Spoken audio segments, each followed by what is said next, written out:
पंतप्रधान नरेंद्र मोदी यांनी वर्षभर सोने खरेदी करू नका असं आवाहन केलं होतं आणि त्यानंतर सोन्याच्या आणि चांदीच्या दरात मोठी घसरण झाल्याचंही पाहायला मिळालं। गेल्या 24 तासात सोन्याच्या दरात 3,500 रुपयांची तर चांदीच्या दरात 10,000 रुपयांची घसरण झाली आहे। या सगळ्याचा आढावा घेतला आमचे प्रतिनिधी चंद्रशेखर नेवे यांनी।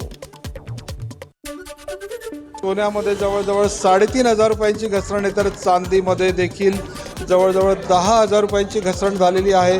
या सगळ्या पाठीमागील जे काही कारण आहेत आपण सुवर्ण व्यावसायिकांकडून जाणून घेणार आहोत। सागर भंगाळे आपल्यासोबत आहेत, आपण त्यांच्या बातचीत करणार आहोत। काय सांगाल, मोठी घसरण सोने चांदीत झालेली आहे, आज काय कारण आहे? सर खरी गोष्ट आहे, जर काची तुलनेनं पाहिलं सोनं जवळपास 3,500ने घसरलं आहे आणि चांदी लगभग 10,000ने घसरलेली आहे।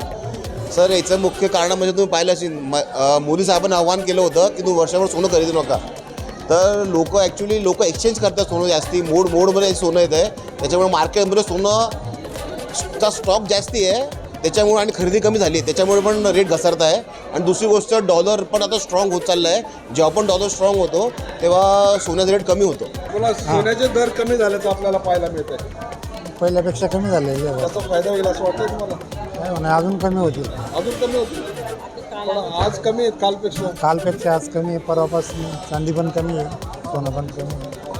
काय सांगाल, तुम्ही सोनं चांदी खरेदी करायला आलेला दर कमी आहेत आज? आम्ही काल आलो होतो तर भाव जास्त होता दादा, आज थोडा कमी झालेला आहे। त्याचा फायदा होतोय तुम्हाला?